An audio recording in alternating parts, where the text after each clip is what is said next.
One of the most interesting Rotary meetings I have attended was in Herat in Afghanistan. I said we must implement it in the most difficult country in the world. If it works in the most difficult country, it will work everywhere. The whole world is one family. And the reflection of that was the vaccine which we made, and we gave to 100 countries for free. Tata Nano was the cheapest car. Why did it fail? We are fortunate that the day he was long, over a month he was here, and we are fortunate that this today is matched with, aligned with his timing center. So I welcome you to our Thank you. weekly meeting, sir. I welcome past president Rotarian Adi Shekhar. I welcome Vice President Sampat Kumar. I welcome Nikhil and his team for this meeting. We'd like to welcome Club Secretary A.N. Girish, and all members to this today's meeting. Jagat Shah is one of the most renowned export coach in the country. He is regularly conduct highly insightful sessions on how to start and grow export business. Along with Mr. Sridhar Babu and Rotarian Ravi Chandran, attended one of the classes. Good evening, ladies and gentlemen, and fellow Rotarians. It is both a honor and a privilege to introduce today's distinguished speaker, Dr.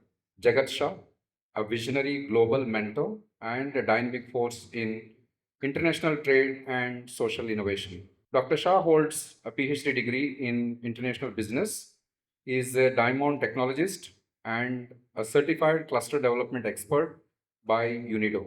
He is also a certified management consultant accredited by ICMCI USA. Based in Ahmedabad, he works globally through offices in the US and Canada. He served as the Trade and Investment Commissioner for the government of Manitoba, Canada, in India for 9 years, and has worked on economic development projects for several international governments, including the US, EU, Oman, Brunei, Senegal, and India. Over the past 25 years, Dr. Shah has guided trade delegations to over 40 countries, completed 720 global seminars, and trained nearly 6,000 business owners through his Global Network Institute, an international trade school he founded. His company's global network, Vibrant Markets, and Cluster Pulse work extensively with MSMEs, women-led businesses, and youth startups,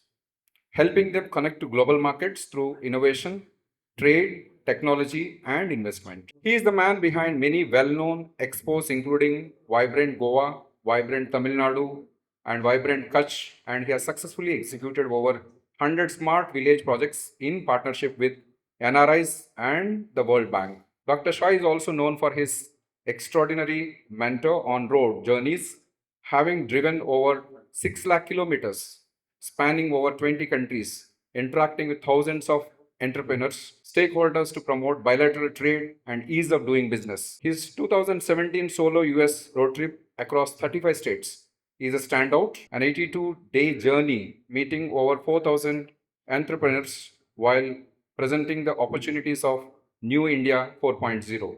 He is a prolific writer, mentor to Afghan women entrepreneurs, global advisor to the Global Chamber, and the chief mentor of Vibrant Women, an initiative that connects women-owned businesses worldwide. He is also a Rotarian and a trustee of two charitable foundations. Today, we are fortunate to hear from someone whose life's mission truly aligns with Rotary spirit of service above self, with global impact in trade, rural development, women empowerment, and youth entrepreneurship. Please join me in warmly welcoming Dr. Jagat Shah. You're welcome, sir. So thank you, Rotarian Sandeep ji, Rotarian Girish ji, and all fellow Rotarians. It's always a pleasure to speak to Rotarians. Yesterday, I was trying to count. I think I have met Rotarians in 45 countries. So wherever I go, any city in India or any city in the world, one thing is always there. I try to find out when is the Rotary meeting happening, and I attend always. Very interesting, and you may be surprised. One of the most interesting Rotary meetings I have attended was in Herat in Afghanistan. And it was such an amazing energy there, because Afghanis basically are givers. People have a different perspective of them because of media. I'll also tell you a very interesting incident. So I was once going to Dhaka, and there was some issue. I had a jeweler with me from Rajkot. So he was carrying some jewelry as a sample. We were going on a business tour. So the customs caught us. I mean, there was some mismatch based on his invoice and based on the number of samples he was taking. So they said, no, this is not matching. So we were arguing, we were arguing. He said, no, you have to leave it, or you have to give penalty, you have to pay duty and all of it. It was gold jewelry. And I said, can I meet your senior? He took me there, and I always, today it's not there, but I always carry Rotary badge. It's always there on me. So he saw me without talking anything. He said, you're Rotarian? I said, yes. He called his that junior guy in Bengali. He said something, and he said, Rotarians will never do anything wrong. And he was also Rotarian. He said, it's your mistake, but okay, we understand. You add by handwriting, add it, because it was a typewritten performer. You add it and sign, and then go. So this is the power. I mean, this is the image of Rotary. I have so many incidents. Also, let me add this because it's important. So we started in 2017 a Smart Village program. I was driving in US, like it was Raviji mentioned in my introduction. I was traveling all over US, 35 cities. At that time, I was promoting Smart Village. I was telling NRIs, whom I was to address every evening, 300-400 in every city, that adopt your village in India and we'll convert into Smart Village. And then it was publicized in newspaper, TV, everything in US. So then Rotary International contacted, and they said that let us know what is this, and we will also like to participate. So Rotary International also became a partner in that project. So a lot of these experiences. So I'm always indebted and always feel like brotherhood with Rotarians. So today I want to speak about 2-3 topics. One is about competitiveness, and another is about export international market, and third is about 7 forms of capital, which is in front of you. Very interesting. It is very practical framework. I will explain. Particularly, we implemented this in Afghanistan. We were told that this is called Wolfenson's framework. So Wolfenson was the president of World Bank for 10 years, and out of that 7 years, I worked with him on some projects.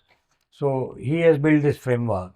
And he wanted that which country to implement. I said we must implement it in the most difficult country in the world. If it works in the most difficult country, it will work everywhere. So that kind of a benchmark. And so I will explain this, but before that, what I want to tell is there was a time we have all read in our school books and in movies and a lot of other places that India was called Golden Bird, Sone ki Chidiya, right? And that was the time when 25% of the world GDP was India, world GDP. Today it is 2 to 3%. And it was not only 25% GDP, but we were exporting. And imagine there was no industrial revolution, there was no engines, there was no electricity, there were no machines. Like today, I was in Sandeepji's factory, there are so many machines, right? There were no machines that time, no electricity. Then how we were exporting, and what were we exporting, and how we were exporting. So we were exporting spices because we had the knowledge that which spice has what quality for good health to human body. We were not exporting spices for the taste. Taste was a byproduct. The main quality we knew that this particular spice will have this benefit in human body, and if there is sickness or not well, then which spice or which herbs will cure. There was no allopathy that time. All these tablet, syrup, capsule we eat nowadays, it was not there. There was no machines. We had that knowledge. And we were also exporting this fabric, very thin fabric which will pass through a ring. There was no machine, it was hand loom. The looms were made of wood, and it was manually, cloth was made. but such a fine fabric that it would pass through a ring. And we were exporting that because countries like Middle East, Africa, they did not have this kind of a knowledge, even Europe. And how we were doing, so there was no engine, how the boats were going. So the boats had sail, like a cloth sail. And wherever there is a wind, the boat will go. So nobody knew where they will go, because wherever wind goes, they go. So they would go to Muscat, they would go to Dubai, they would go to Zanzibar, they would go to Dar es Salaam, they will go to Mombasa in Kenya, Mozambique, South Africa. Wherever there is a wind, the boat used to go. And what was the habit? What was the system actually? Very, very organized. You will be surprised how organized the society was that time. There was no family control system that time, right? Everyone used to have a lot of children. So three brothers or three cousins will sit in the boat and the boat will go. Maybe it will take 100 days to reach Mombasa. It will reach, then they will find out what is the name of the town. And then three will get down, then they will sell whatever they have brought. And then they will buy something from there. Because currencies, that currency will not work in India, right? So what they will do with that? So they would buy. So that was a barter trade. And they would buy something and then sell in India. And then one brother will stay there and two brothers will come back. And then they would keep going different places. And that is how so many 250, 300 years back, our people settled all over the world. In today's time also I tell, and I was just talking to you and your son, that one member of our family should be outside it. And this is not because of today, it is because of 300, 500 years back. It is so many years back history. In today's time, why one member should be outside? So I am just talking about some strategic aspects of business. See, in India, we are all very busy in transactions and day-to-day operations. We are not looking at strategic way of doing business. And strategic way has a long-term impact. Transaction and operations has a short-term impact. If we keep doing that, we will always be struggling with challenges. But if we go strategic, then challenges will be only for a little time, then it's going to be very smooth. So what is the strategic aspect? So I will tell you again another interesting incident, and that is also a part of this 7 forms of capital. Is so when I was doing this mentor on road drive in America, the US Department of Commerce was my partner, and they were briefing me that, 220,000 Indian students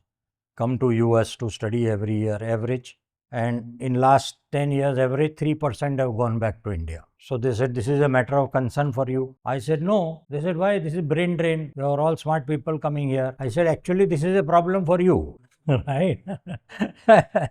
They said, how? I said, listen, I said, first of all, every country exports only that product which it has in excess. Right? So I said, in those days 135 crore something was Indian population. I said, we are 135 crore. We have a lot of excess. So we are exporting excess. Right? And I said, now can you calculate what is 220,000 as a percentage of 135 crore? Yeah, they said, that's very less. Yeah, I said, so we have to do more. Right? Then I told a very interesting financial statement, and this is relevant to all of. In those, I'm talking of 2017, in that particular year, $90 billion was the remittance done by Indians living abroad to India. Out of that, 60% was from US. We generally think remittance comes from Middle East by the labor. It's not true. So 60% from US, 90 billion. And that particular year, foreign direct investment to India was $66 billion from 120 countries, less than our remittance. So I said, that is, brain drain, but dollar gain. And they are remitting money to India. Basically, this is what every country wants. Our foreign exchange reserve is a reflection of exports and the remittance. And I said, what is this remittance doing? This remittance is, everybody, either they will buy a bigger and better house for their parents, or car and servants, and it is a job, it is creating jobs in India. Housing societies are being built, they invest in property. Worst come, they put in fixed deposit in bank.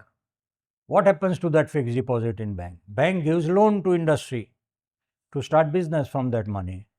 And the industry creates jobs. See how they are contributing to Indian economy. Now, this is I call export. And that is why in today's term, I always say one member of your family should be outside India.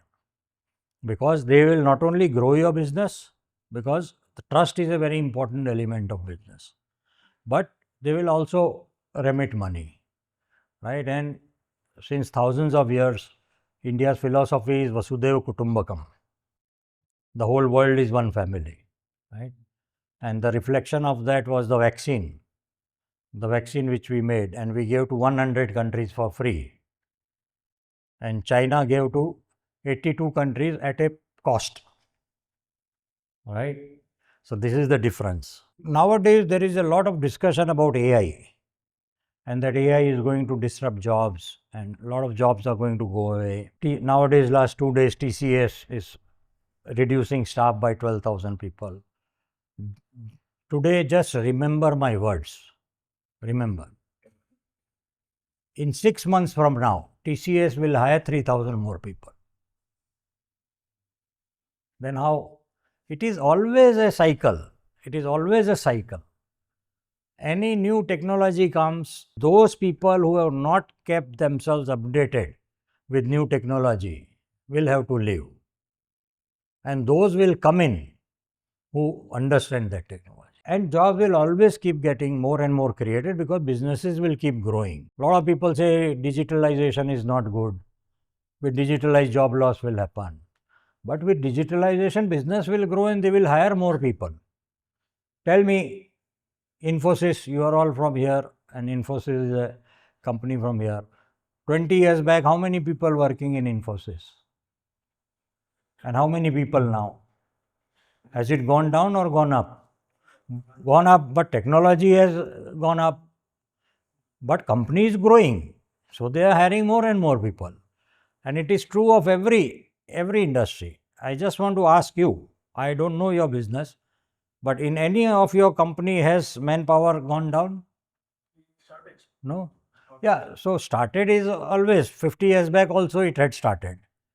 I mean, that will always, shortage, shortage. Yeah, shortage, correct. So, why, how it is possible? So, the question is skilled manpower is not there. Now, there are two ways to skill the manpower, and here I will bring in the Chinese way of working. So, in China, the government takes the responsibility to skill, because in China's government is the center of Chinese economy.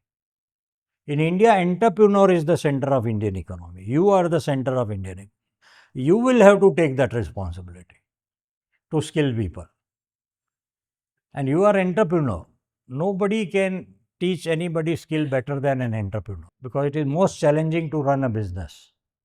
So, we will have to play that role. Of course, government mechanism is there, National Skill Development Corporation, Skill Development Council, all of that will play its role, but it has limitation. I don't think anybody can train anybody better than an entrepreneur on skills. And therefore, it is very important that we as entrepreneurs should ourselves learn AI. Tell me honestly, how many of us have learned AI formally? Now you will say, how we learn? So it is all online. Okay, tell me, how many of you buy things in e-commerce online? Why? Who taught you? Who taught you? Nobody taught you how to buy online, right? So AI today, if you go to YouTube or Coursera, 80% of the Coursera program, Udemy, are free. You will be surprised. Even in YouTube, you write, say, machine tool industry. What are the applications of AI in machine tool industry? And you will get amazing videos from all over the world. And you will have to spend time. That's it. You have to spend time and update yourself and then teach your people. Because skilling your people is your responsibility, right? Many a times people, my students, all small, medium enterprise owners, they tell me, oh, I hired a youngster, because I always tell hire young people, right? I hired a youngster, I spent 6 months to train and the person left after learning, right?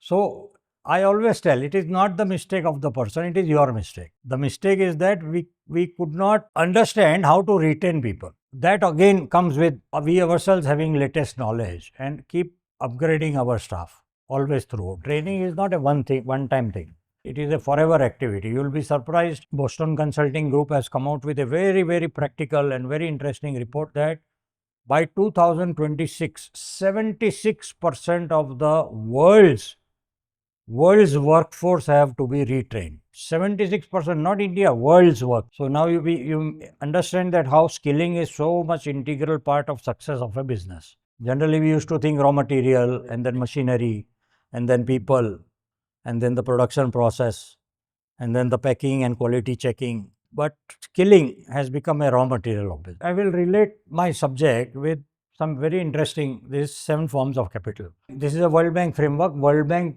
whenever it is lending money to any country, it puts the country's data into this framework. 3 lower form of capital, natural resources. I have written representative element and representative example. So, natural endowment, raw material. If you have access to agriculture, so you will be competitive and so you will be prosperous and so you will succeed in exporting. It is not true. And that is why our farmers, my feeling is that next 100 years our farmers will remain poor because it is very small land holdings and divided over generations. You cannot do commercial farming. Young people don't want to do farming. So, agriculture and the laws are such that you have to sell in mandi only, at the price only, and there are the brokers who make money. And so much export is also happening, onion, potato, but is any farmer exporting? It is the traders who are exporting. It is the brokers who are exporting. So, just because we have access to agriculture doesn't mean we will be competitive. And mineral resources again. So, we are exporting iron ore from Odisha to Japan because Japan doesn't have iron ore. And from that iron ore, they are making steel and exporting steel to India. Why we can't have a good iron ore steel making plant next to the mines? Bauxite we are exporting. We are exporting so many minerals. We are exporting bauxite to Saudi Arabia. Saudi Arabia is exporting aluminium to India. So, mineral resources is a lower form of capital. And man-made also to a certain extent, all infrastructure is a lower form of capital. I will tell you a very interesting example. I am talking of which year 2012. There was a textile policy to make 16 textile parks in India. And the logic was the infrastructure is not good. And that is why we need to have a very nice, modern textile park with all facilities, road, drainage, electricity, water, STP, all of that. And so huge funding went, 15-20,000 crore rupees. And people set up textile parks in 5 years, because I was also involved in initial stage. Then I understood this is all money making business. There is no reality of any benefit. I quit, but after 5 years, one textile park in Jaipur survived. All 15 closed down. What an amazing world-class infrastructure was there. Because the soft skill was missing. The hardware was built. Hardware has a limitation. The soft part of making a textile park successful, which is skills, was not at all part of the funding. They said, we will just make a nice infrastructure, that's it. But to maintain it, to run it, to have the people trained, all of that was missing. And there are many such examples, but financial, very interesting. World Bank is a financial organization, deals in money, and they themselves say money is a lower form of. But let me speak now about institutional capital. So, what are the 4 higher forms of capital? Institutions, connective organizations. See, chambers of commerce, trade association, Rotary, our Rotary Club is a connective organization. It is a higher form of capital. It's called institutional capital. Today, we have all gathered here because of Rotary. When we go to Chamber of Commerce meetings, we are members of the Chamber of Commerce or our trade association, Indian Machine Tool Manufacturers Association, or whatever we are part of, right? So, these connective organizations we should take advantage of, because there is a lot of networking, a lot of knowledge which comes up, and we will discuss that. So, and then justice system, property protection, predictable regulations. I was just talking to Nikhil and he was saying that Vietnam export is $350 billion. And I think Vietnam is smaller than Karnataka, 350 billion. And India's total export of all products to all countries was 487 billion. So what is missing? What is the gap? Justice system, predictable regulation. Ease of doing business in India is still very difficult. Very difficult. Ease of doing business in Vietnam is very easy. So whole world is going there and producing and then exporting, because Vietnam doesn't have a market. Vietnam population is less than Karnataka, so they have to export. But ease of doing business is so good. That is high form of capital. And good clean governance, transparency, hidden cost, corruption. I always say India is a very rich country with poor people. Right? You know, you will be surprised. Last 15 years, this is the report of Indian Monetary Fund (IMF) and vetted by Reserve Bank of India. Last 15 years, highest gold of the world is purchased by Indians. 32% of the gold of the world. How poor? How poor? Right? So and I was listening to this one of the UK Federal Bank governor, that he said, just pick up the this 10 years back. He was saying, just pick up the flight passenger detail of Bombay to Switzerland. Whole year, you will see some people traveling 20 times. I don't know which tourism is left in Switzerland to do. And that is your starting point if you want to stop this. Such simple. The point is good, clean governance. And now very interesting is knowledge. And I'm telling you this framework because this applies to all of your business. Later on, when you think about it, you will have to sit quietly for an hour with a creative time, no disturbance, mobile phone switched off, and door locked from inside, no disturbance. And if you think each element, you will see you can implement in your business. We have ourselves done it. I never talk about anything which we have not practiced. So knowledge capital. What is that? School, university, R&D, market linkage. You will be surprised, in China from class 5, there is a subject on innovation, and it is an option in masters in India. So they request, please le lo, please take the subject. Innovation is built from childhood. That is why we can't learn language after 25 easily. But at the age of 5, any language you can teach, no? Innovation is from the young age. So that is higher form of capital. School, university, market linkage, education system. That is where skill development comes for entrepreneurs. Framework and concepts, and qualitative and quantitative data. I will give you two interesting examples because I am in Bangalore. So Narayan Murthy was a teacher. Right? How much is the salary of teacher? We all know. And he wanted to buy 5 computers, and no bank gave him loan. So he put Sudha Murthy jewelry on loan. We know the story, right? To buy 5 computers. I mean, which of our family, middle class family, upper middle class, who will put their family jewelry on loan? It is the last thing we do, right? So he had no capital, no finance, lower form of capital, but higher form of capital. Knowledge. And where is the business today? Now we are in a knowledge economy. As much knowledge will attach to our business, that much will grow. It doesn't matter you are a manufacturer or a trader or a service provider. It doesn't matter. It doesn't matter what you are producing. As much knowledge you will attach to your manufacturing or company and business, that much your business will grow. And I will give some more examples. And then data, qualitative and quantitative data. So I say data is the new oil, right? Middle East was poor, 60 years back they got oil, they became rich. Data is the new oil. If you know how to mine data, and if you know how to collate your data, and if you know how to analyze your data, you can master. And that is what all e-commerce is doing. All today's new age businesses is all about data. And that is why data science is such a popular master's course and bachelor's course out everywhere. Because data now drives businesses. So my question to you is, do you have the data of, say if you are a 20-year-old company, do you have the data of 20 years of your customers? Even if they may not be now your customer. And if you can build that data with latest phone number and email, I am almost challenging you. So there is a very interesting statement that there is a 70% higher chance to get a business, to get more business from your current or past customer than from a new customer. So existing customer, you can get more business, and past customer who was a customer but is no more a customer can also be brought back to become a customer. But the starting point is data. Plus, do you have the data of all the vendors whom you have purchased in last 20 years. Again, the same story. So, there is a possibility to reduce your cost by working with some people whom you stopped working with for whatever reason. For that time, it was okay. Like that, do you have a list of all the employees who have till date worked with you in your company in last 20 years?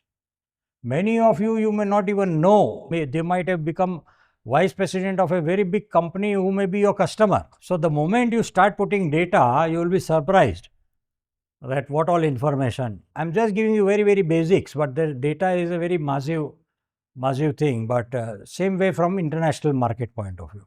Today, every data is open. I tell everyone that put your customer video testimonial in website. People say, no, my competitor will find out and they will take away my customer. In just 5 minutes right now, I can show all of your customer here, right? It is so simple nowadays to find out. I don't have to see a video testimonial on your website to find out your customer. The data is all open, right? So, why don't we use it in a way that benefits us rather than being scared of it? So, when I say customer video testimonial, what I am saying, use technology. Video is a technology and you have attached it to your website, or you can attach it to your LinkedIn, or you can have your own YouTube channel and you can use it as an email signature. You can send it to people who are your targeted customer. That is knowledge. A lot of examples about it, but we will come. And human self-responsibility and action orientation, right? This is also very interesting.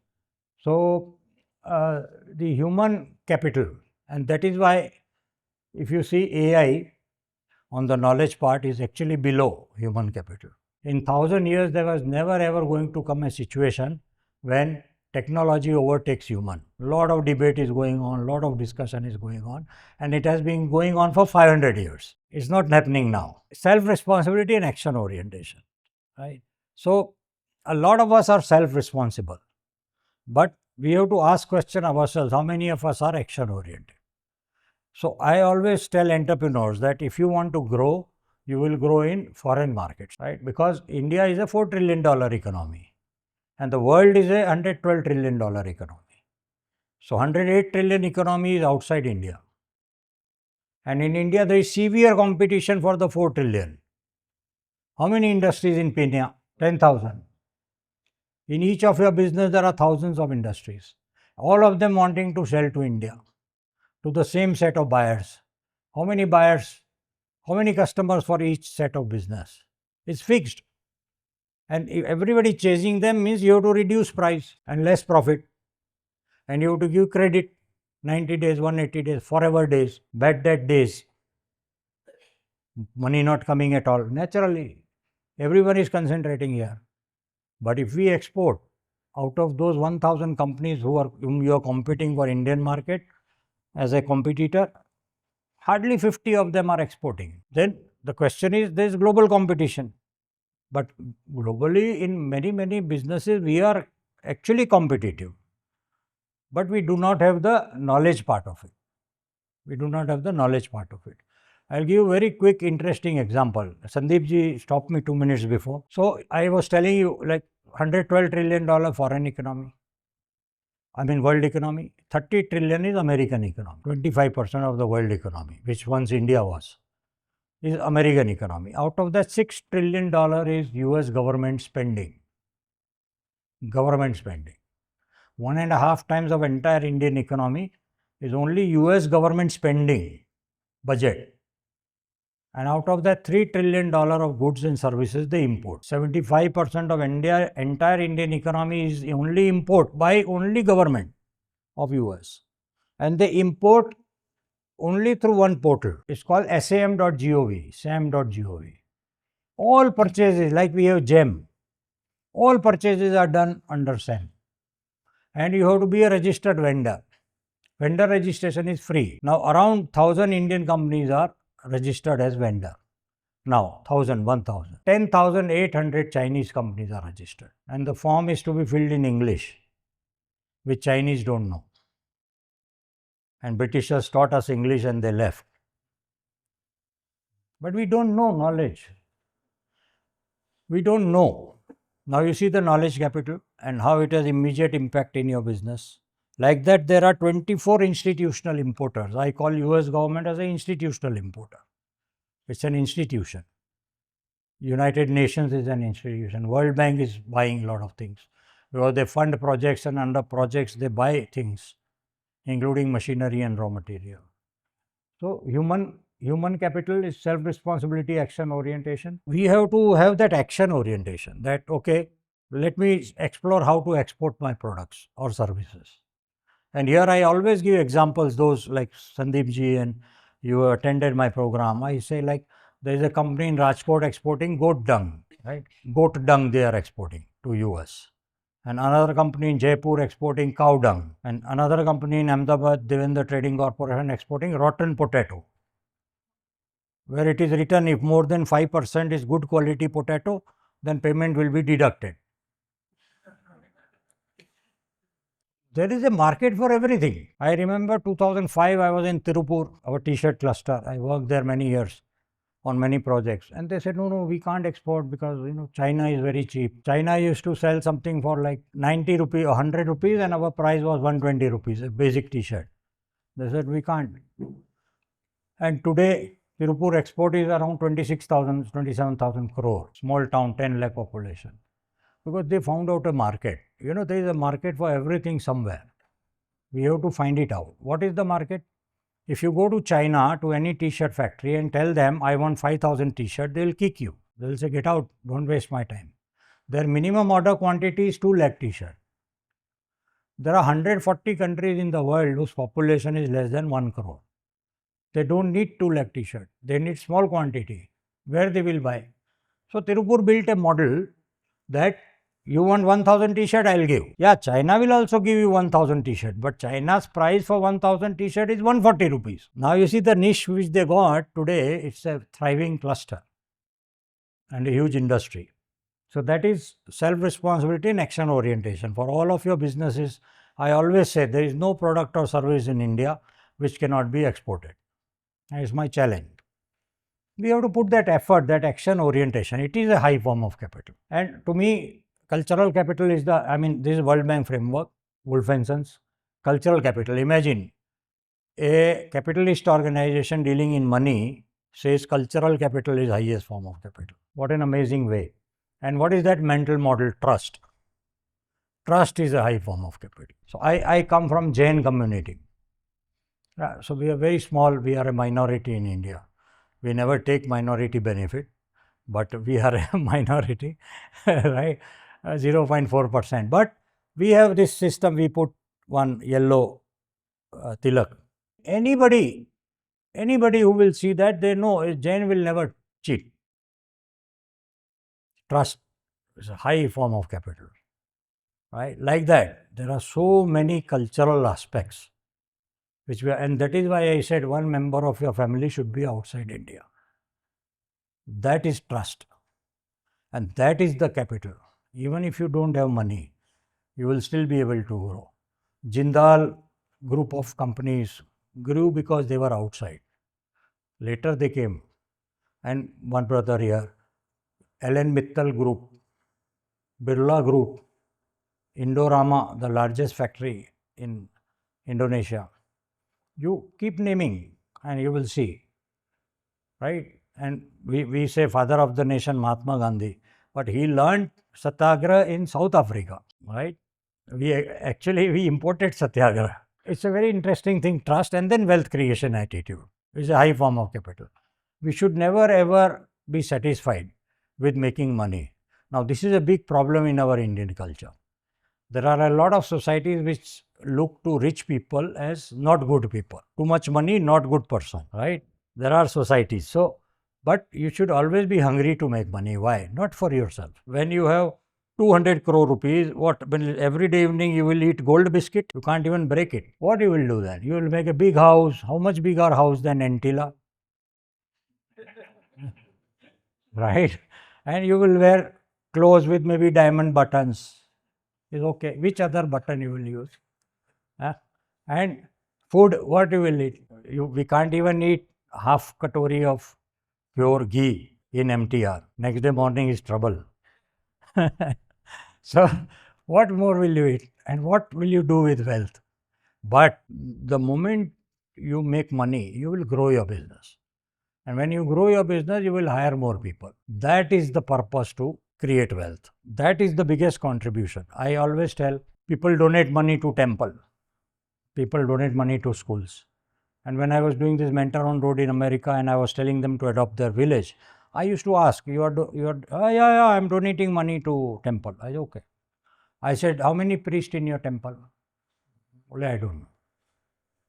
How many people coming to pray? I don't know. When did you last go to the temple? Oh, 18 years back. I said, why don't you donate money to create jobs to the children of the farmer in your village? To you, I am saying grow your business. Why? Do you think is there a greater charity than every month paying salary to the people working in your company? Is there any other greater? You will do donation to temple once in a year and then forget it. This is every day. Every day that family is eating food because of you, is healthcare because of you, education. So that is wealth creation, attitude, commitment, hard work, long term thinking, and most interesting, architecture, music, language, and diaspora. Architecture, tourism is the largest job creator in the world today, but we have not utilized it. Music, all of you love music. I will just tell you, if you can run music in your factory shop floor, my challenge, the labor productivity will go up by 20%. You don't have to do anything because it calms the mind. A calm mind can produce more. That's the example of high form of capital. Language. Language is not a problem. When we were Sone ki Chidiya, nobody knew English. And today, Japanese, Chinese, French don't know English. But they are ruling the world, right? With trade. Language is not a barrier. And diaspora, our Indian diaspora outside India is our capital. We should know how to use it. And that is why I say one member of family should be outside India and also work with, particularly after pandemic, everybody who is doing a job in every other country outside India is looking for alternate income. And if you know them well as a friend or relative, offer them that let's do business together, continue doing your job. The day you feel that you will make enough money through this business, you quit your job. So diaspora is a high form of capital. It will take your products to international market. Thanks friends for listening. I just wanted to share this framework, and if you can implement. It is difficult of course, but I am available. If anybody wants any help, I can guide. But Sandeep ji, thank you for the opportunity. And just I'll take one more minute. Just Khyati, lao na jaldi, come here. So Khyati is my student, and in fact she used to work with me earlier. Now she shifted to Bangalore. Come fast, come, run. You are young people, run. So this is a very interesting example of culture and knowledge. See what they have done, they have made a box. Now, one big pain point of society was kite flying. So, you have to get different things from different places. Now, in one box, they have made everything which is needed to fly the kite. And they, last 2 years, they have not been able to supply that much orders they are getting. Right? This is a very interesting example of culture, our kite flying culture and knowledge, how they have converted the whole product into a box. And now they are actually coming out, with a Diwali box. There is nothing in that box which you will need to celebrate a Diwali. I mean, there is nothing else you will need. In one box, there will be how many items? 28 items. And when is your first box ready? In a week. In a week. So, again, see example of cultural capital mixed with knowledge, but our old traditional knowledge, why a diya, how a diya should be, how the bati should be, what is the logic of ghee, what is the logic of, everything which is there in a puja. Thank you. Just for those of you who don't know, so I'm a YouTuber. So we co-host a podcast together called Export Funda. So we have a couple of questions. So if with your permission, can we continue? It may take about 15-20 minutes more. Yeah. Okay. So Sandeep. So we'll of course have our president as well, president and secretary. Maybe we can ask them some questions related to exports and what they're done spending time with Jagat Shah. So before I continue, I have one question to all of you on just a small experiment. which is the most entertaining show in the world right now? Any guess? Any idea? Uh, I can tell you it's not on Netflix or WhatsApp. It's not even the current parliamentary session which is going on. It's actually the world export market. Every day you don't know when Trump is going to wake up tomorrow and say, I'm going to put tariff on biryani masala.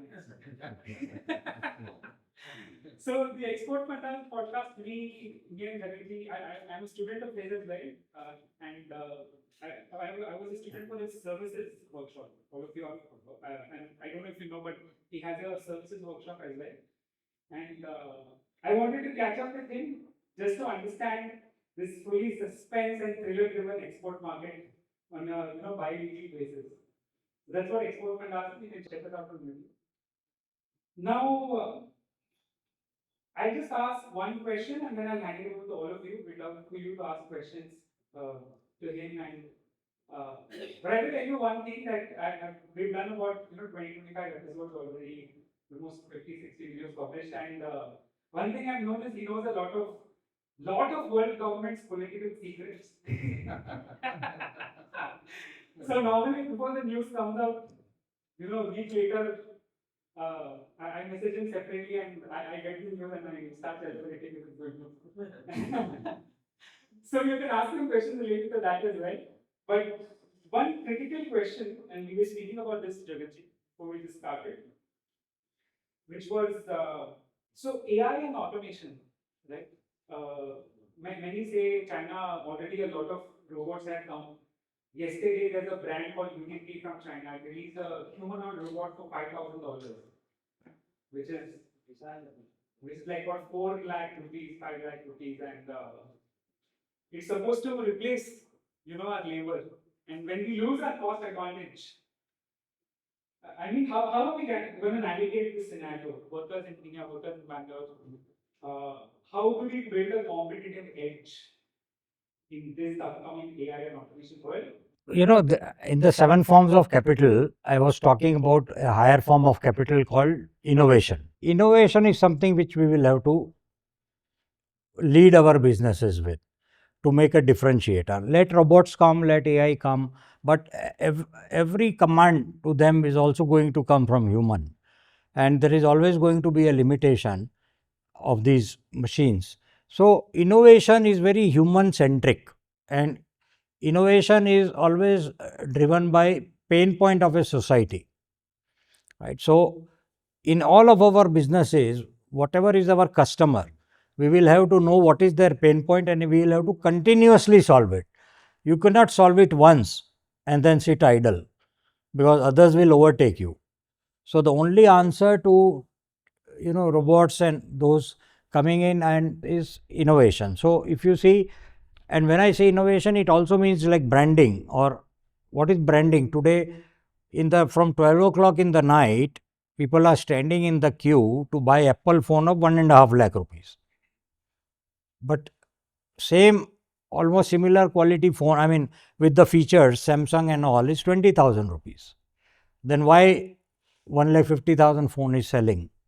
It is because of the innovation, because of the new additions which are getting into the phone and the security system. So, in every business, innovation is the only answer to overcome this challenge. And over a period of time, even the labor arbitrage is going to go away and innovation is going to take over business. So, those who implement that in business will survive and grow. Others will have a challenge. So, anyone over here, any questions for Jagatji? As you told about Vietnam, so I'm just thinking where exactly we are lagging other than the policy. You said because of the policy there are more export, but I feel other than that we have a lot of things between Vietnam and India wherein where exactly we are lagging in the exports. Because one point what I feel is the younger generation are more in Vietnam, but India is not that this also. India also has a younger generation. So I'm not able to find out the difference. So I just wanted to hear from you. See, in business, there are 4 very interesting elements. It's in the books of economics: land, labor, capital, enterprise. So, land is your factory and The land, you get a rent out of it, right? Labor is wages, capital is interest, and enterprise is profit. These are the four things which gives that money. This four is the difference between Vietnam and India. So the government policy is such, you will be surprised, for 10 rupees per acre per year rent, you can get from minimum 100 acre land for 99-year lease in Vietnam. What is the price here? 10 rupees in Indian rupees. Starts from there, right? But then they put conditions. They said you will have to produce so much, you will have to export so much, you will have to create so much jobs. It is conditional, right? So, and then labor, if you see the productivity there, you will be surprised, perhaps the labor cost in Vietnam is more than India. But the productivity is 1.5 times. So the discipline, and that is why per unit cost is low, right? And capital, money, bank interest, how much is our bank interest rate in India? 14%, right? It is 4% there. So again, you see that adds to that. And then the government policy on profits. So you can, like they when they do a good deal with large employment creation, they give you 5-year tax exemption. So enterprise is profit. Now within that there is so many things. For example, power plant, you are using electricity in your factory. You are paying high cost of electricity. You know why? Because the capacity utilization of power plant in India is low, 62% average, 89% in Vietnam. So if the capacity utilization is more, your unit cost will be low, right? So like that, if you keep adding so many things, it is a very big subject, but primarily I feel it is skills and with discipline, right, of the labor there. And of course, the ease of doing business is very good. You can set up a completely running operational business in 1 week, right? Here we all know how much time it takes for company formation. This is regarding our entire Rotary Bangalore Udyog. All the 99% of the members are industrialists. So what is the one advice you can give them to export or to get some more idea to expand their business? That's what we are expecting. As an industrial, how they can export, what are the things they can do? So as I was telling that, it is more to do with, I have always believed that export is 50% is preparation and 50% is market. We have to prepare well. The kind of need which you have to find a good buyer, 10 times is the need of a buyer to find a good supplier in India. And they are not able to find because digitally we are not very strong. So our website should be world class, right? Our LinkedIn profile should be complete. You will be surprised, only 20% LinkedIn profiles of India are complete. If your LinkedIn profile is not complete, LinkedIn doesn't recognize that you exist. So there is no question that you will come up in search of people. And actually people are searching good suppliers in India. A lot of us are good suppliers, but we are not marketing ourselves. So digital marketing is very important, particularly after pandemic. You will be surprised, out of Fortune 500 companies, only 14 companies, 1/4, were on Instagram before pandemic. Today 500 of 500 companies are on Instagram. Microsoft 9% lead generation last year happened on Instagram. Such a big company with 500 crore rupees marketing budget, but still they are on Instagram. But are we on Instagram? And we say, no, machine tools cannot be sold. You don't have to sell, you have to market. Marketing and sales is different. We have to understand what is marketing and adopt the new ways, right? So we are not doing that. And our social media, our YouTube, as I said, YouTube channel, every company should have. Put up your new products, put up your R&D happening. What R&D you are doing? Why R&D you have to wait for the product to come out? Why not say, this is something I am working on. Who can contribute? Can we do it faster? That is open source, right? That is what the whole world is now today working on. So lot of those things, preparation, and then market entry is not so difficult. Today, it is so easy to find out who is the importer of your product through lot of digital tools, right? That this company will import. There is all this data available, customs data, who are the buyers. and who are the decision makers in the company, you can find out from LinkedIn. But you connect on LinkedIn. What mistake we make? We start communicating on LinkedIn. The moment they accept, we write, hey, buy this from me. Nobody will reply you. You have to get into conversation. You have to prove that you are a good person to do business with. So the philosophy in international business is people do business with people first, company second, product third, and price fourth. So you have to position yourself as a person and company. That happens through LinkedIn and website, and then product. And price will not be an issue. Tata Nano was the cheapest car. Why did it fail? We say China is cheap, so they are exporting. So why Tata Nano did not succeed? Cheapest car, no? Right. So it's not the price. And there are like, go to exhibitions. No need to take a booth. It is costly. Go and visit. Even as a visitor, you can meet a lot of buyers. Right. Appoint a sales agent. Do video calls. A lot of video calls. You do your YouTube. There is a webinar. Webinar as a tool of lead generation. You can conduct webinar. Find out the pain point of your prospective customer. What is their pain point? When you talk to a customer abroad, don't talk about your product. Try to find out their pain point. And then try to relate how your product is solving their pain point and position that rather than just trying to pitch our business. So we have to first understand the customer, and that we can do more online also. There is no need to keep traveling abroad. But travel abroad is, and then e-commerce is also very popular tool. A lot of people tell me e-commerce works only in consumer goods, right? FMCG. No, not true. There is a company in Austin, my student, his turnover is 350 crore rupees, Cypress Industries. They sell auto parts, they sell engineering products, they do fabrication, online e-commerce. 50 fastest growing company of America. 350 crore turnover. E-commerce, right? So we are just imagining that my product cannot be. We are not doing research. For example, there is a tool called Jungle Scout, and there is another tool called Helium 10. It's all digital tools. You go there, it's a subscription, you have to pay. You write, this my product, how much is being sold online.